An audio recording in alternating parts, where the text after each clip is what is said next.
Latest எபிசோடுகளை விளம்பரங்களே இல்லாமல் காணுங்கள். உள்ள வாங்க. வாங்க சாமி.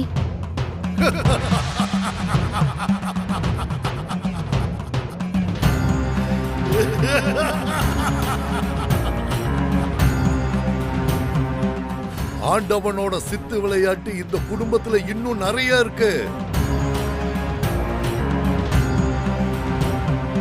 அத்தனை விளையாட்டையும் அந்த ஆண்டவன் ஆடி முடிக்கட்டும். அதுக்கப்புறம் தான் உங்க குடும்பத்தோட எல்லா பிரச்சனையும் தீரும். உங்க குடும்பத்து பிரச்சனை எல்லாம் தீர்ந்ததுக்கு அப்புறம் நீங்க யாரும் கூப்பிடாமலே நானே இந்த வீட்டுல வந்து கைய நினைக்கிறேன்.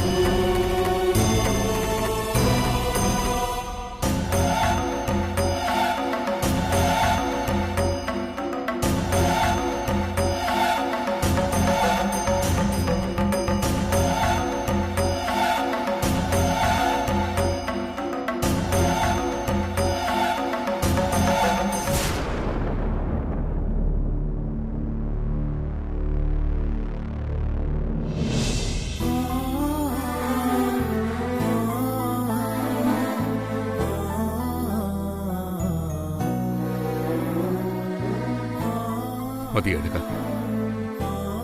எப்படி பாருக்க? ஜெயில இருக்கிறவன் எப்படி இருந்தா என்னப்பா? என்ன விடுங்க. வீட்டுல எல்லாரும் எப்படி இருக்காங்க? ஆதிரா எப்படி இருக்கா? அவ சந்தோஷமா இருக்காளா? அவன் நிலைமைய வார்த்தையால சொல்ல முடியலப்பா. திருமணம் வர வர சைக்கோ மாதிரி நடந்துகிட்டு இருக்கான்பா. சாருமதி ஓடி போனதுக்கு ஆதிரா தான் காரணம்னு சொல்லி அவளை ரொம்பவே கஷ்டப்படுத்துறான். என்கிட்ட, உங்க அம்மா கிட்ட, சுபத்ரா கிட்டன்னு எங்க யாருக்கிட்டயுமே திருமாற பேசுறதே இல்லப்பா. எங்க எல்லாரையுமே அவன் விரோதியா தான் பாக்குறான். நாங்க வேற நீங்க வேறன்னு சொல்லி வீட்டுக்கு நடுவுல சோத்தை எழுப்பி வீட்டையே ரெண்டா பிரிச்சுட்டான். என்னப்பா சொல்றீங்க? வீட்டுக்கு நடுவுல செவுரு எழுப்பிட்டானா? ஆமாப்பா. அவனை எங்களால கண்ட்ரோல் பண்ணவே முடியல. வீட்டுல அவன் நினைச்சதுதான் நடக்குது. யாருமே எதுவுமே அவங்கிட்ட சொல்லவே முடியல. அவன் எங்க கிட்ட கோவப்படுறத கூட நாங்க விதின்னு நினைச்சு பொறுத்துக்கலாம். ஆனா ஆதிரா என்ன பாவம் பண்ணா? அவளையும் ஒரு விரோதியா தான் பாக்குறான். பாவம் பாவ. அதைத்தான் எங்களால தாங்கிக்கவே முடியல. சமீபத்துல ஒரு பிரச்சனை இல்ல, திருமாற கத்தி குத்துப்பட்டு ஹாஸ்பிட்டல்ல இருந்தான். அப்ப ஆதிரா தான் ராப்பகலா அவன் கூடவே இருந்து அவனை கண்ணு கருத்துமா பார்த்துக்கிட்டான். இப்போ டிஸ்சார்ஜ் ஆகி மாறம் வீட்டுக்கும் வந்துட்டான். ஆனாலும் ஆதிரா மேல இருக்கிற கோபம் குறைஞ்ச மாதிரியே தெரியல. அப்பா, ஆதிராவை மாறன் ரொம்ப கஷ்டப்படுத்துறானாப்பா? ஆமாப்பா. அவளை சின்ன பொண்ணுன்னு கூட பார்க்காம மாற அவளை ரொம்ப சித்திரவதை பண்றான்ப்பா. அவளை ஒரு வீட்டு வேலைக்காரி மாதிரி நடத்துறான். அவகிட்ட தான் படுற கஷ்டத்தை எல்லாம் ஆதிரா என்கிட்ட சொல்றதே இல்லை. நாங்களா தான் தெரிஞ்சுக்கிறோம். அவளா வந்து எங்க கிட்ட சொன்னாலும் எங்களால என்ன செய்ய முடியும்? நீயே சொல்லுப்பா. நாங்க ஆதிராவுக்கு சப்போர்ட் பண்ணி மாறங்கிட்ட கோவப்பட்டா அவ ஆதிராவ ரொம்ப அதிகமா சித்திரவதை பண்ணுவானோன்னு பயமா இருக்குடா. ஆதிரா எவ்வளவு செல்லமா வளர்ந்த பொண்ணு. அவ சிட்டில இருந்த வரைக்கும் அவ கூட சொந்தம் பந்தம்னு நாங்க யாருமே இல்லாம இருந்திருந்தாலும் அவ அங்க ரொம்ப சந்தோஷமாவும் நிம்மதியாவும் வாழ்ந்துட்டு இருந்தா. ஆனா இப்போ பாவண்டாவ நம்ம குடும்பத்துக்குள்ள வந்து மாற மூலமா அனுபவிக்க கூடாத கஷ்டத்தை எல்லாம் அனுபவிச்சுக்கிட்டு இருக்கா. மதியழகா, ஆதிராவை பார்க்கறதுக்கே ரொம்ப கொடுமையா இருக்குடா. மாற எப்போ எல்லாத்தையுமே புரிஞ்சு பழைய மாறனா மாற போறன்னு தெரியலடா. எப்ப ஆதிராவுக்கு பழைய நிம்மதியும் சந்தோஷமும் கிடைக்க போதுன்னு தெரியலப்பா. இதெல்லாம் உங்ககிட்ட சொல்லக்கூடாதுன்னு தான் நினைச்சேன். என் மனசுல உள்ள பாரத்தை யார்கிட்டயாவது இறக்கி வைக்கணும்னு நினைச்சேன். அதான் உன்கிட்ட சொன்னேன். கடவுள் எல்லா பிரச்சனையையும் சீக்கிரம் சரி பண்ணுவாருன்னு நம்புறேன்.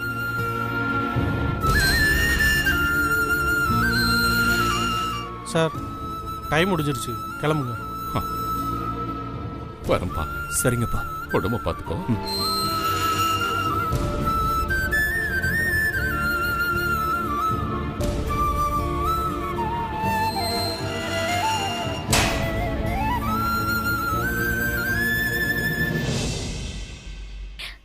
ஆமாண்டி, எனக்கு மறுபடியும் மேரேஜ் ஆக போகுது. கேட்கவே பயங்கர இன்ட்ரெஸ்டிங்கா இருக்குடி. இங்க நிறைய பேருக்கு ஒரு முறை மேரேஜ் ஆகுறதே பெரிய விஷயமா இருக்கு. ஆனா உனக்கு ரெண்டாவது தடவை, அதுவும் ஒரே மாப்பிள்ளையோட மேரேஜ் ஆக போகுது. என்னடி கிண்டலா? நான் போய் உன்னை கிண்டல் பண்ணுவனா? உண்மையிலேயே இது பயங்கர இன்ட்ரெஸ்டிங்கான விஷயம் தாண்டி. எத்தனை பேருக்கு தன்னோட மேரேஜ் 2 வாட்டி பண்ணிக்கிற சான்ஸ் கிடைக்கும்? சரி சரி, நாளைக்கு மறக்காம மேரேஜ்க்கு வந்துரு. பின்ன நான் வராம எப்படி? சரி, கல்யாண புடவைக்கு தேவையான மேட்சிங்கான நகையெல்லாம் செலக்ட் பண்ணியாச்சா? ஆல்மோஸ்ட் முடிஞ்சது. அப்படியா? புடவை என்ன கலர்? எந்த கடையில வாங்குன? அது சூரத்ல இருந்து ஆர்டர் பண்ணிருக்கோம். இன்னைக்கு ஈவினிங் குள்ள கிடைச்சிரும். அப்புறம் புடவையோட கலரு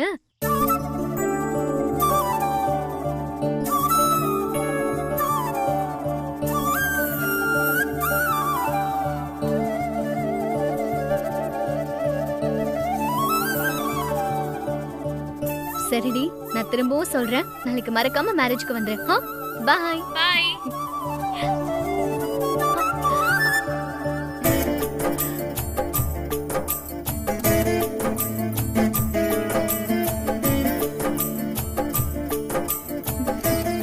என்ன ரொம்ப சந்தோஷமா இருக்கிற மாதிரி தெரியுது. ஏமா, நீங்க என்ன எவ்வளவு நேரமா கவனிச்சிட்டு இருக்கீங்க? ரொம்ப நேரமா? அப்படியா? அப்ப நான் என் ஃப்ரெண்டு கிட்ட பேசின எல்லாத்தையுமே கேட்டுட்டீங்களா? ஆமா. ஏன் கேட்க கூடாதா? அத ஒட்டு கேட்கறதுக்கு முன்னாடி கேட்டிருக்கணும். என்னது ஒட்டு கேட்டேனா? ஆமா. நீங்க செஞ்சதுக்கு பேர் என்ன? சரி, ஒட்டு தான் கேட்டேன். இப்ப அதுக்கு என்ன? ரொம்ப சந்தோஷமா இருக்காதிரா. புது பொண்ணு நீ. நாளைக்கு 2வது தடவையா மணமேடையில உட்கார போற. அன்னைக்கு மாறன் திடுதிப்புன்னு உன் கழுத்துல தாலி கட்டிட்டான். பதட்டத்துல சந்தோஷப்படுறதா துக்கப்படுறதான்னு அந்த நேரத்துல யாருக்குமே எதுவுமே புரியல. ஆனா நாளைக்கு எங்க எல்லாரோட சம்மதத்தோட மாற நிதானமா உன் கழுத்துல தாலி கட்டி உன்னை முறைப்படி மனைவியா ஏத்துக்க போறான். அத நாங்க சந்தோஷமா கண்குளிர பார்த்து ரசிக்க போறோம் ஆதிரா. வெக்கத்துல இப்பவே உன் முகத்துல கல்யாண கலை நல்லா தெரியுது. சும்மா கிண்டல் பண்ணாதீங்கம்மா. சரி சரி, மாற உடம்பு முழுசா குணமாகறதுக்குள்ள ஆபீஸ் கிளம்பி போயிட்டான். நான் அவனுக்கு சாப்பாடு செஞ்சு வச்சிருக்கேன். டிஃபன் கேரியர்ல பேக் பண்ணி தரேன். நீ அதை எடுத்துட்டு போய் அவனுக்கு கொடுத்துட்டு வந்துறியா? ஆனா அவர்தான் உங்க மேல பயங்கர கோவத்துல இருக்காரேம்மா. அப்புறம் நீங்க சமைச்சதை எப்படி அவர் சாப்பிடுவாரு? நீ ஏன் அவன்கிட்ட நான் சமைச்சேன்னு சொல்ற? நீ சமைச்சதா சொல்லி கொடு. அவனுக்காக ஆசாசியா சமைச்சிருக்கேன். மாட்டேன்னு மட்டும் சொல்லிடாத ஆதிரா. சரி, நான் கொண்டு போறேன். நீங்க போய் சாப்பாடை பேக் பண்ணுங்க.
ஆதிரா, உன் வாழ்க்கை என் கண்ணு முன்னாடியே கேள்விக்குறியாயிட்டு இருக்க.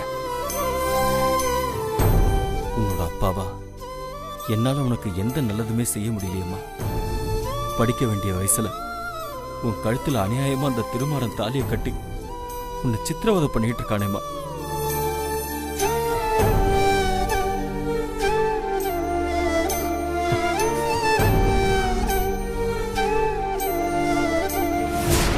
அவளை சின்ன பொண்ணுன்னு கூட பார்க்காம மாற அவளை ரொம்ப கஷ்டப்படுத்துறான். அவளை ஒரு வீட்டு வேலைக்கார மாதிரி நடத்துறான்.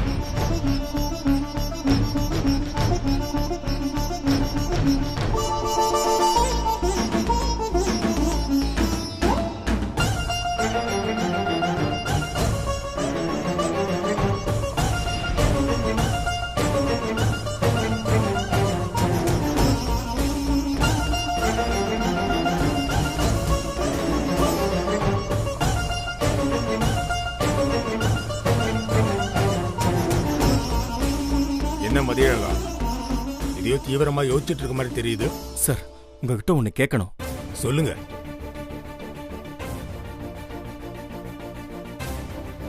நான் இந்த ஜெயில இருந்துகிட்டே ஒருத்தர் மேல போலீஸ் கம்ப்ளைண்ட் கொடுக்க முடியுமா?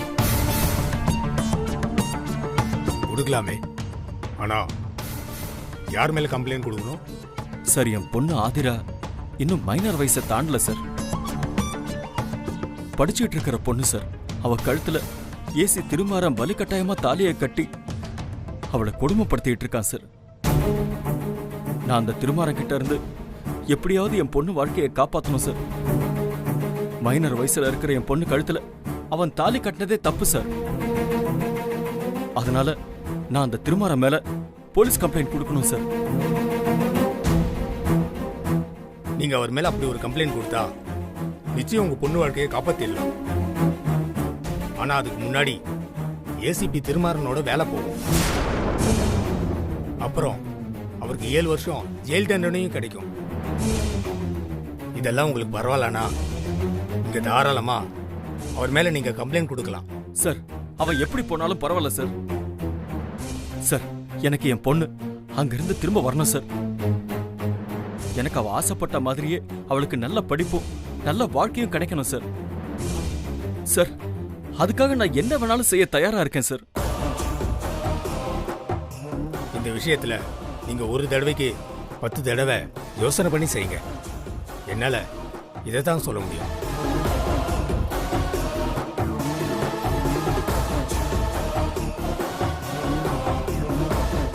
என் பொண்ணை காப்பாத்துறதுக்கு இப்போதைக்கு இதை விட்டா வேற வழி இல்லை.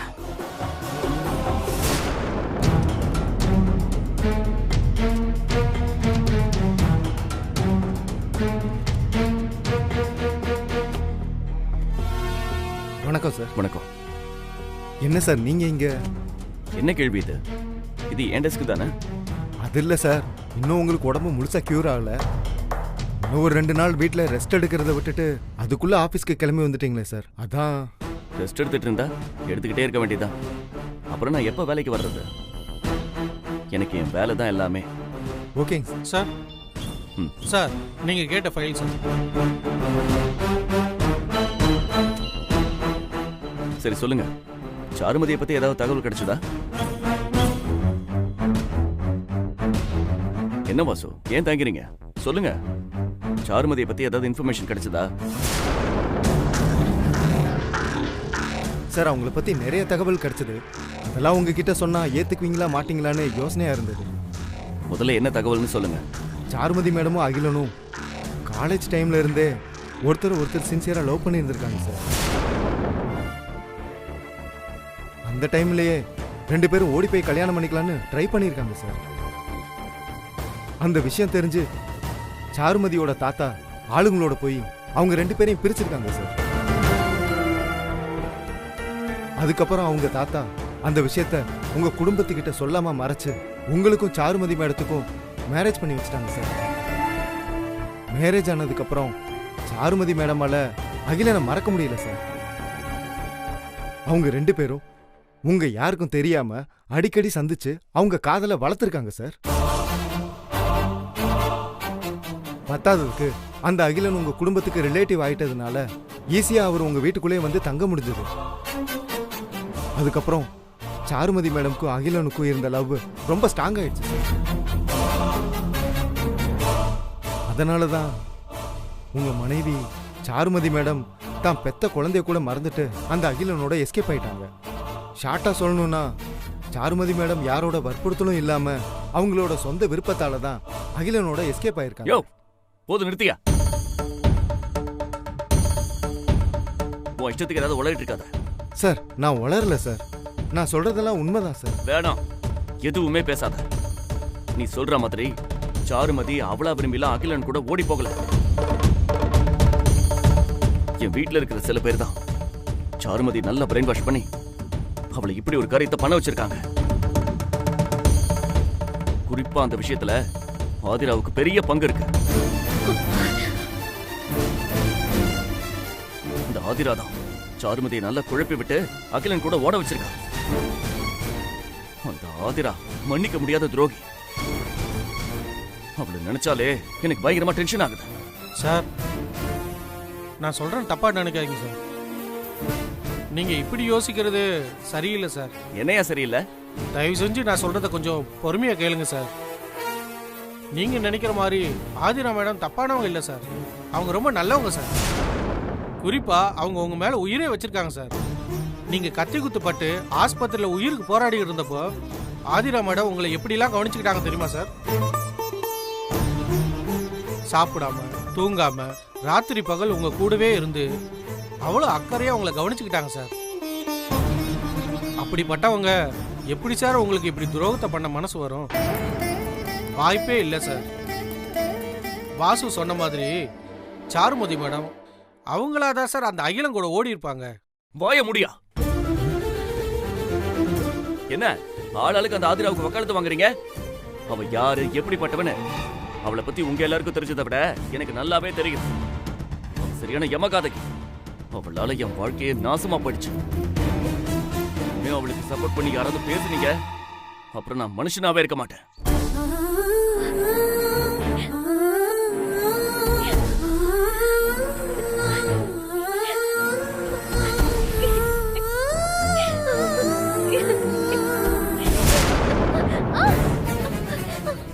என்ன போலீஸ் ஸ்டேஷனுக்கே வந்து நாங்க பேசுறதெல்லாம் ஒட்டு கேட்டுட்டு இருக்கியா?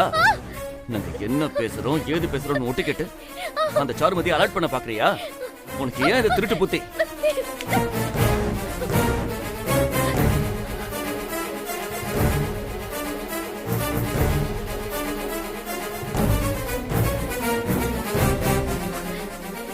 யாரு பேசுறதையும் ஒட்டு கேட்கறதுக்காக நான் வரல.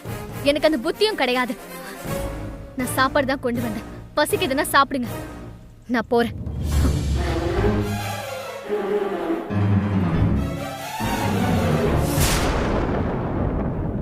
மா, வாப்பா, உன்னதான் எதிர்பார்த்துட்டு இருக்கேன்.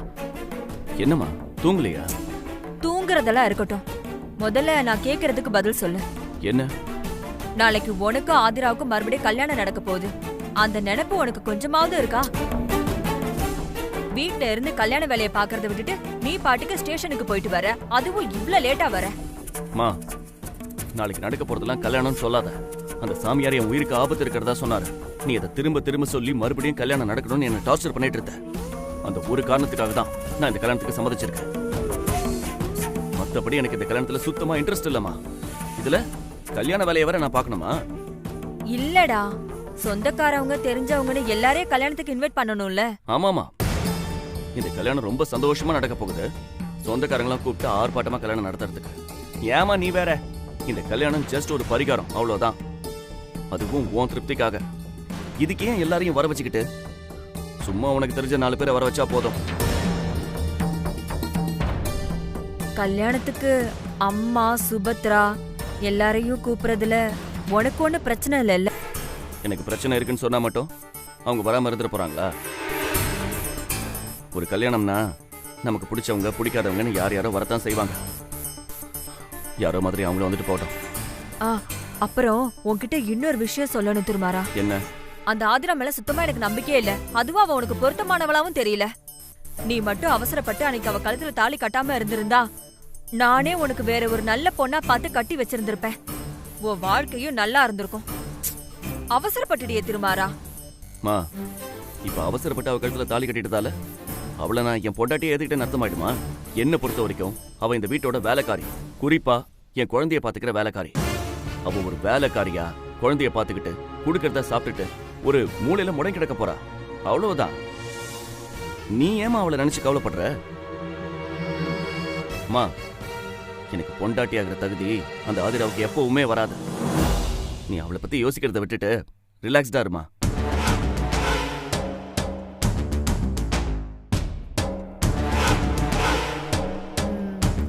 இவன் சொல்ற மாதிரி அந்த ஆதிராவை இவன் கடைசி வரைக்கும் அடிமையாவே நடத்தட்டும். அப்பதான் அந்த ஆதிராவுக்கும் புத்தி வரும், அந்த சுபத்ராவுக்கும் புத்தி வரும்.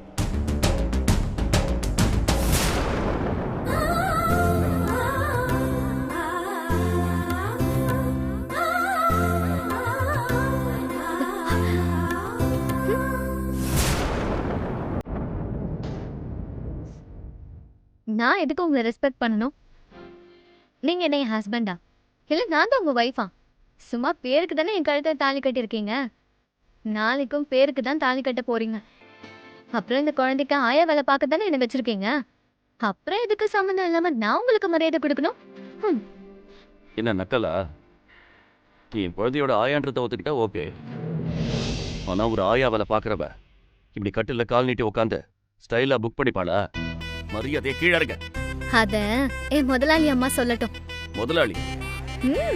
இந்த குழந்தைய பாத்துக்கிறதுக்கு தானே நான் இங்க இருக்கேன். அப்ப இந்த குழந்தை தான் எனக்கு முதலாளி. எனக்கு கட்டில இருந்து கீழே இறங்குன்னு என் முதலாளி சொல்லட்டும். அப்புறம் நான் இறங்குறேன்.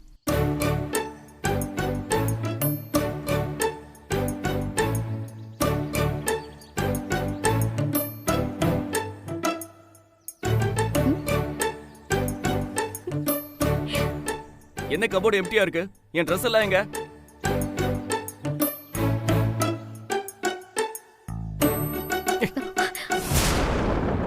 என்ன நான் கேக்குறதே காதுல வாங்காம திமிரா புக் படிச்சிட்டு இருக்கியா?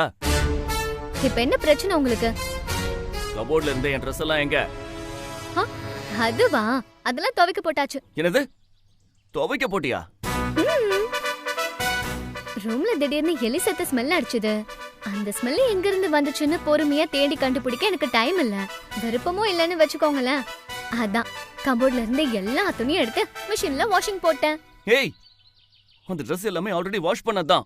அதெல்லாம் எனக்கு தெரியாது. அந்த ட்ரெஸ் எல்லாம் எடுத்து மிஷின்ல போட்டதுக்கு அப்புறம் தான் இந்த ரூம்ல இருந்த பேட் ஸ்மெல் எல்லாம் போச்சு. அதுக்கப்புறம் தான் என் முதலாளி நிம்மதியா தூங்க ஆரம்பிச்சாங்க.